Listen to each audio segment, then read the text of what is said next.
এরপর থেকে আমরা সাগর হয়ে যাব।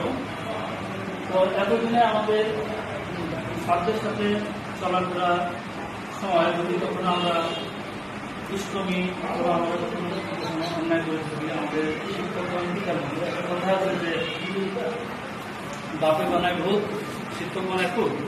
তো শিক্ষকগণ আমাদের সমাধান ক্ষেত্রে আমাদের যত বন্ধুটি আছে তারা ক্ষমা করে দিয়ে আমাদের দোয়া রাখবেন যাতে আমরা আমাদের ভবিষ্যৎ উন্নয়ন করতে পারি, উন্নয়ন করতে পারি এবং তাদের দেখানোর পর তাদের দেখানো জ্ঞান আমাদের কর্মময় জীবনে প্রয়োগ করে বাংলাদেশকে একটি উন্নয়নশীল দেশ থেকে উন্নত রাষ্ট্রে পরিণত করতে পারি। এই বলে আমার বক্তব্য দ্বারা আমি এখানে দিতে চাচ্ছি।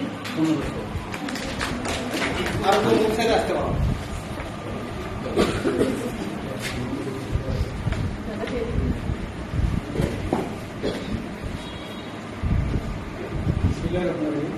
আসসালামু আলাইকুম।